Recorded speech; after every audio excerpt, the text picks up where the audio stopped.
आदाब, नमस्कार। The red mic में आपका स्वागत है। मैं हूं सौरभ शुक्ला। एक बहुत बड़ी खबर सुप्रीम कोर्ट से आ रही है। सुप्रीम कोर्ट ने हाल ही में जो यूजीसी के नए नियम सभी कॉलेजेस में, यूनिवर्सिटीज में लागू किए गए थे, उन पर रोक लगा दी है। आपको बताएं कि इन नियमों को लेकर के लगातार प्रदर्शन हो रहे हैं, चाहे वो उत्तर प्रदेश के जिले हों, चाहे वो हरियाणा हो, तमाम जगहों से तस्वीरें आ रही हैं और ये प्रदर्शन बढ़ते जा रहे हैं। यहाँ तक कि एक पीसीएस अधिकारी बरेली में अलंकार अग्निहोत्री, उन्होंने भी यूजीसी रेगुलेशंस के खिलाफ अपना इस्तीफा दे दिया था। सुप्रीम कोर्ट में एक बहुत अहम सुनवाई हुई और सुप्रीम कोर्ट ने तमाम सख्त टिप्पणियां करते हुए इस नियम पर रोक लगा दी है। सुप्रीम कोर्ट ने रोक तो लगाई है, साथ ही साथ शिक्षा मंत्रालय और केंद्र सरकार को नोटिस भी दिया है। सुप्रीम कोर्ट ने कई अहम टिप्पणियां की हैं और सुप्रीम कोर्ट ने केंद्र सरकार और यूजीसी दोनों को कटघरे में खड़ा किया है। केंद्र सरकार की तरफ से तुषार मेहता हाजिर हुए थे। तुषार मेहता ने तमाम बातें कही। तुषार मेहता की तरफ से कहा गया कि ये पूरा जो मामला है इसे संविधान के हिसाब से देखना चाहिए और ये जो नियम बनाए गए हैं बहुत सारी चीज़ों को ध्यान में रखते हुए बनाए गए हैं। इस पर देश के मुख्य न्यायाधीश खुद ये मामले को सुन रहे थे, सूर्यकांत। उन्होंने कहा कि आज़ादी के 75 साल बाद भी हम समाज और जातियों से मुक्त नहीं हो सके हैं और अब क्या इस नए कानून से हम पीछे की ओर जा रहे हैं। उन्होंने बोला है कि क्या हम इस नए कानून से हम पीछे की ओर जा रहे हैं। ये भी कहा गया था कि ये पिटीशन फाइल की गई थी सुप्रीम कोर्ट में और सुप्रीम कोर्ट ने कल कहा था कि हम इस पूरे मामले को सुनेंगे और ये मामला खुद देश के मुख्य न्यायाधीश ने अपनी बेंच के आगे लिस्ट करवाया, यानी वो खुद इस मामले को सुनना चाह रहे थे। सीजेआई ने कहा कि हमारे जो एजुकेशनल इंस्टीट्यूट्स हैं उनमें एका नजर आना चाहिए। उन्होंने कहा कि अगर हम कॉलेज कैंपस में ऐसा माहौल तैयार करते हैं तो इससे क्या होगा, किस तरीके का संदेश जाएगा। चीफ जस्टिस ने कहा कि हम चाहते हैं कि कुछ कानूनविदों यानी लॉ एक्सपर्ट्स की कमेटी इन जो नए नियम है इस पर विचार करे और उन्होंने इस पूरे मामले पर नोटिस जारी किया और इस मामले की सुनवाई 19 मार्च को लिस्ट किया है। यानी जो 2026 में 15 जनवरी को नए नियम नोटिफाई किए गए थे, जिसमें एक एक करके बिंदुवार बताएंगे किन चीज़ों को लेकर के आपत्ति थी, वो भी हम आपको बताएंगे। लेकिन फिर से हम एक बार अपने दर्शकों को के लिए रिकैप कर दें कि कोर्ट में क्या बातें कही गई हैं। कोर्ट में कहा गया कि इस पूरे मामले पर एक कमेटी बनाई जाए और लॉ एक्सपर्ट्स इस कमेटी में रहें, वो रेगुलेशंस बनाएं। कोर्ट ने कहा कि हम उल्टी दिशा में जा रहे हैं। कोर्ट ने कहा कि हमारे एजुकेशनल इंस्टीट्यूट्स में एकता होनी चाहिए और वो दिखनी चाहिए। अमेरिका जैसे देश में हालात ना बन जाएं कि वाइट्स के लिए अलग कॉलेज हों और ब्लैक्स के लिए अलग कॉलेज हों। ऐसी परिस्थिति में इन नियमों के चलते कुछ लोग इसका बेनिफिट ले सकते हैं, कुछ लोग इसका मिसयूज कर सकते हैं इन नियमों का। उन्होंने कहा कि सरकार प्रतिष्ठित लोगों की कमेटी बनाए, समाज में भेदभाव नहीं होना चाहिए। केंद्र सरकार से जवाब भी मांगा और कहा है कि नए नियमों की समीक्षा होनी चाहिए। सुप्रीम कोर्ट ने कहा है कि नए नियम अनक्लियर हैं, यानी अस्पष्ट हैं। इससे खतरा हो सकता है। जिन्हें सुरक्षा चाहिए उनके लिए व्यवस्था होनी चाहिए। कोर्ट ने दो अहम बातें और कही हैं। कोर्ट ने कहा है कि सभी नागरिकों की रक्षा होनी चाहिए। सिर्फ एससी, एसटी, ओबीसी ही क्यों, हम नए नियमों पर रोक लगा रहे हैं, ये बात सुप्रीम कोर्ट ने कही है। देखिए, सबसे ज्यादा जो इस नए कानून का ये नए नियम था उनका विरोध इसलिए हो रहा था क्योंकि ये जो नए नियम बनाए गए उसमें अभी तक जो 2012 के नियम हैं, जो यूजीसी के नियम जो अभी तक यूनिवर्सिटी में लागू हैं एससी एसटी स्टूडेंट्स के लिए, उसमें सिर्फ एससी और एसटी शामिल थे। लेकिन यूजीसी के नए नियमों में ओबीसीज को भी शामिल कर लिया गया, यानी अदर बैकवर्ड क्लासेस को भी शामिल कर लिया गया। यानी सिर्फ और सिर्फ जनरल कास्ट इसके एम्बिट से बाहर हो गई, बाकी सब इसके एम्बिट के अंदर आ गई। इस बात को लेकर विरोध होने लग गया और एक कमिटी इसमें बोला भाई हर कॉलेज में कमिटी बनाई जाएगी, इसका नाम इक्विटी कमिटी होगा।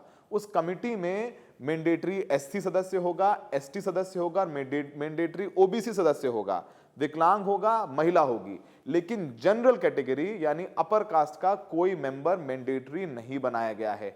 इस बात को भी लेकर के काफी विरोध हो रहा था। साथ ही साथ इन नए नियमों में ये भी प्रावधान था कि अगर मान लीजिए कि एक कंप्लेन की जाती है किसी अपर कास्ट लड़के के खिलाफ किसी ओबीसी छात्र द्वारा, और सारी जांच होती है और सारी कमेटी बैठती है और फिर लोकपाल के पास मामला जाता है और लड़का जिस पर आरोप लगाया गया है वो निर्दोष साबित हो जाता है, तो झूठी कंप्लेन करने वाले पर कोई कार्रवाई नहीं होगी। तो इससे मिसयूज, इस नए नियम के मिसयूज होने का खतरा बढ़ गया था कि लोग अपनी पर्सनल दुश्मनी या आपस में लड़कों की लड़ाई हो गई तो उसको सेटल करने के लिए इस नए नियम का मिसयूज कर सकते हैं, इस बात की भी आशंका जताई जा रही थी। तो कोर्ट में इन तमाम बातों को लेकर के सुनवाई हुई। हम आपको बताएं कि इस पूरे मामले में जो कोर्ट में पेश हुए, जिन्होंने याचिका लगाई, उसमें विष्णु शंकर जैन जो इस कोर्ट में पेश हुए थे, उनकी तरफ से कोर्ट में कहा गया कि रेगुलेशन के सेक्शन 3C को हम चैलेंज कर रहे हैं, इसमें जातिगत भेदभाव की बात की गई है। उन्होंने कहा कि जो परिभाषा रेगुलेशन में भेदभाव की दी गई है वो पूरी तरह से सही नहीं है। उन्होंने कहा कि ये देश के संविधान के विपरीत है। संविधान के मुताबिक भेदभाव देश के सभी नागरिकों से जुड़ा हुआ है, लेकिन यूजीसी का कानून सिर्फ विशेष वर्ग के प्रति भेदभाव की बात करता है। उन्होंने कहा कि सुप्रीम कोर्ट ने पहले जो भी आदेश दिया है वो इस भावना के खिलाफ है। इससे समाज में वैमनस्य बढ़ेगा, यानी एक दूसरे के प्रति कड़वाहट बढ़ेगी। इस संविधान में दिए गए समानता के अधिकार के खिलाफ है। उन्होंने कहा कि यूजीसी का नया रेगुलेशन समाज में खाई को बढ़ाएगा। यूजीसी के रेगुलेशन से समाज में वर्ग भेद यानी कास्ट डिस्क्रिमिनेशन है वो भी पैदा हो रहा है। तो उस पर कोर्ट ने पूछा कि अगर दक्षिण भारत में किसी छात्र को उत्तर भारत के विश्वविद्यालय में एडमिशन मिलता है, उस पर टिप्पणी होती है, तो क्या यूजीसी का रेगुलेशन उसे न्याय मिलेगा? इस पर याचिकाकर्ता के वकील ने कहा कि इसके लिए अलग से प्रावधान है। किसी के जन्म स्थान के आधार पर भेदभाव होता है तो उस पर एक्शन लिया जा सकता है। यह भी कहा गया कि यूजीसी के नियम से रैगिंग के रूल क्यों हटाए गए। यूजीसी का नया नियम प्रोग्रेसिव ना होकर के हमें पीछे ले जा रहा है। कल कोई फ्रेशर लड़का जो सामान्य जाति से आता है वो पहले ही दिन अपराधी बनकर जेल के पीछे चला जाएगा, ऐसा अंदेशा है। जिस पर सुप्रीम कोर्ट में चीफ जस्टिस ऑफ इंडिया ने कहा कि आजादी के 75 साल बाद भी हम समाज के जातियों से मुक्त नहीं हो सके हैं और अब क्या इस नए कानून से पीछे की ओर जा रहे हैं। और याचिकाकर्ता के वकील ने कहा कि यूजीसी के रेगुलेशन को समाप्त किए जाने की मांग है हमारी और इस पर तुरंत रोक लगाए जाने की हम मांग कर रहे हैं क्योंकि इसका मिसयूज शुरू हो जाएगा। उन्होंने कहा कि अगर हमें इजाजत मिले तो इससे बेहतर रेगुलेशन नियम कानून हम बनाकर दे सकते हैं। इस पर केंद्र सरकार ने कहा कि ये संविधान से जुड़ा मामला है, उसे इसी नजरिए से देखा जाना चाहिए। इस पर कोर्ट ने कहा कि हमारे शिक्षण संस्थानों में हमें एकता दिखानी है, ना कि अमेरिका की तरह कि अलग श्वेतों का अलग स्कूल है और अश्वेतों का अलग, यानी व्हाइट्स का अलग स्कूल है और ब्लैक्स का अलग स्कूल है। अब समझिए कि जब सुप्रीम कोर्ट ने फैसला दिया है तो सुप्रीम कोर्ट को आलोचना भी झेलनी होगी, क्योंकि जब से ये यूजीसी के नए नियम आए हैं, जो सामान्य वर्ग के लोग हैं इसको लेकर प्रदर्शन कर रहे हैं। पूरे उत्तर प्रदेश में हर जिले में प्रदर्शन हुआ है।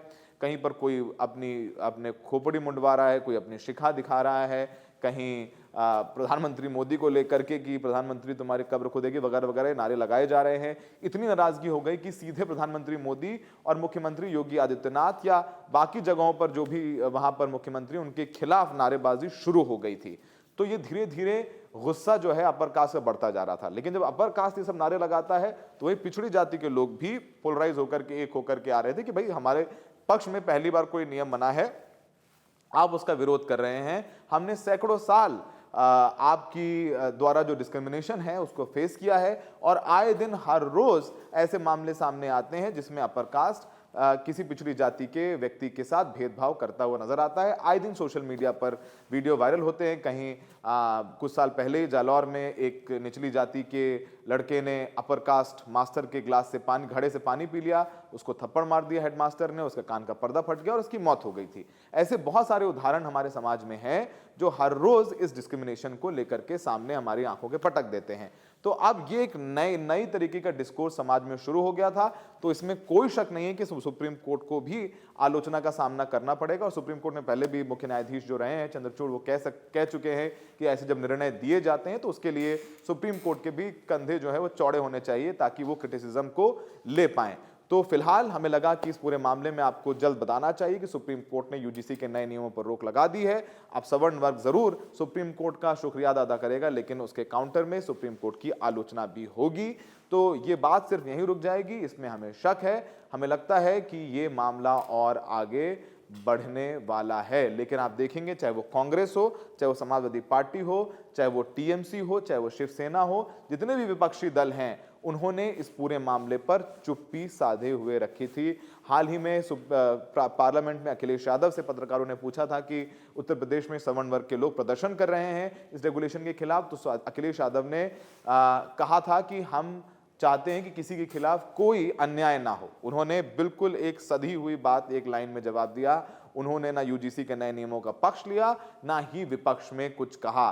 तो इस पूरे मामले को लेकर के आज सुप्रीम कोर्ट के इस फैसले के बाद कुछ विपक्षी दल और या सत्तारूढ़ दल भी थोड़ी राहत की सांस ले रहे होंगे, क्योंकि यहां पर कोई भी जो स्टैंड लेगा उसे विरोध किसी तरफ से तो झेलना ही पड़ता है, या तो अपर कास्ट से या बाकी ओबीसी या एससी एसटी के लोगों से। तो फिलहाल सुप्रीम कोर्ट ने, वो सवाल अंग्रेजी में कहते हैं who will bell the cat, now Supreme Court of India, जिनकी सबसे बड़ी अथॉरिटी है, उन्होंने ये फैसला दिया है। अब चाहे ना चाहे इस फैसले का सम्मान तो मानना तो पड़ेगा ही। अब इस फैसले पर सुनवाई 19 मार्च को होगी। कुछ रिएक्शंस आए हैं इस पूरे मामले में, आपको सुनवा देते हैं।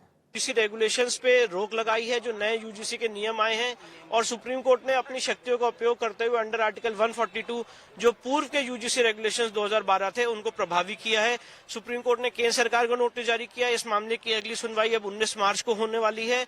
और कोर्ट ने इस पूरी जो हमारी आज बहस थी, जो हमारा मकसद था, जो हमारा पॉइंट था, वो यही था कि जिस तरह से इसमें कास्ट बेस्ड डिस्क्रिमिनेशन डिफाइन किया गया है उससे समाज में फर्दर डिवीजन क्रिएट होगा और ये डेफिनेशन कानूनन रूप से सही नहीं है, इसलिए इस पर रोक लगाई जानी चाहिए। यूनिटी को भी लेकर सुप्रीम कोर्ट ने एक टिप्पणी की, कहा कि यूनिटी जो है हमारे कॉन्स्टिट्यूशन में जो है रिफ्लेक्ट होती है एजुकेशनल संस्थानों में, खास बिल्कुल। क्या टिप्पणी देखिए, जिस तरह से आज हॉस्टल्स को डिवाइड किया जा रहा है कास्ट बेसिस पे, और जिस तरह से हम लोगों का एक समग्र समाज ये आशा करता है, हमारा संविधान का जो मूलभूत संरचना है वो ये है कि सारे लोग एक समान रहें और किसी भी तरह से किसी भी ढंग का कोई भेदभाव ना हो, तो उसको सही से एक प्रॉपर लेजिस्लेटिव लैंग्वेज में डिफाइन करना जरूरी है।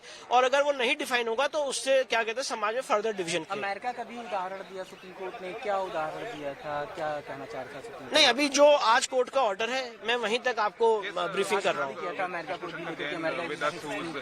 ठीक है, वो एक बात थी, पर अभी जो कोर्ट का ऑर्डर है मैं उतना ही आपके सामने।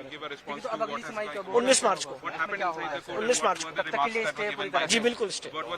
जी देखिए, जैसे ही ये रेगुलेशन मेरी नॉलेज में आया, हमारे बीएचयू के जूनियर हैं मृत्युंजय तिवारी, वो पार्टी बने और हमने ये सुप्रीम कोर्ट में ये केस फाइल किया। हमने इसमें बेसिकली मांग की थी कि सेक्शन 3C को अनकॉन्स्टिट्यूशनल डिक्लेयर किया जाए, क्योंकि ये जो कानून है जनरल कैटेगरी के बच्चों के ऊपर अपराधी का ठप्पा लगा रहा था। आज हमारी बात को कहीं न कहीं सुप्रीम कोर्ट ने समझा और सुप्रीम कोर्ट ने कहा कि हालांकि हम विद्वान नहीं हैं, आप इसे और विद्वानों से, अदर अकेडमी से पूछें और समझें और रेगुलेशन में क्या सही परिवर्तन हो सकते हैं उनको करें। कोर्ट ने ये कहा कि हम ऐसा समाज नहीं चाहते कि जहाँ पे जैसे अमेरिका में श्वेत और श्वेत बच्चों के लिए अलग अलग विद्यालय हैं वैसा हो जाए। उन्होंने कहीं न कहीं माना कि ये जो रेगुलेशन है ये रेगुलेशन डिवाइड करेगा। तो अभी ये आंशिक रूप से राहत है, जीत नहीं है। जीत तब होगी जब हम अपनी बात को और डिटेल्ड में और सही तरीके से कह पाएंगे। केंद्र सरकार को क्या निर्देश हुआ है? केंद्र सरकार को निर्देश यह है कि वो रिप्लाई फाइल करेंगे अपनी इसमें, और केंद्र सरकार मीनवाइल कंसल्ट करेंगे कि इसमें क्या और सुधार हो सकता है, शब्दों को कैसे सही किया जा सकता है, ड्राफ्टिंग कैसे ठीक की जा सकती है, जिससे किसी का भी फाल्सली इम्प्लीकेशन ना हो। सुनवाई कब होगी? क्या सुनवाई तक इस नए जी स्टे रोक है 19 मार्च को अगली सुनवाई होगी। की तो अच्छा किया है, ये जो यूजीसी गाइडलाइन अनकॉन्स्टिट्यूशनल इलीगल था और सुप्रीम कोर्ट ने जो आपको पास से सुन रहे हैं, हम तो अंदर में थे, तो जो हुआ तो अच्छा हुआ, वो तो हम लोग का बात ही था, इसको बंद करना है। आप अच्छा पिछले बार देखा है तो वक़्फ़ बिल में बहुत सा प्रोविजन को स्टे कर दिया, अभी एसआईआर में देख रहे हैं जे बंगाल में बहुत सा चेंज कर दिया है और फिर चेंज करेगा। ये कोई तुगलकी राजत्व नहीं चलेगा। देश का सबको मानना पड़ेगा कॉन्स्टिट्यूशन का। कॉन्स्टिट्यूशन मान के ये नहीं चलेगा, उसका बात खारिज करना ही सुप्रीम कोर्ट का रिस्पॉन्सिबिलिटी है। तो उन्होंने निभाया वो रिस्पॉन्सिबिलिटी, वो बहुत अच्छा काम हुआ।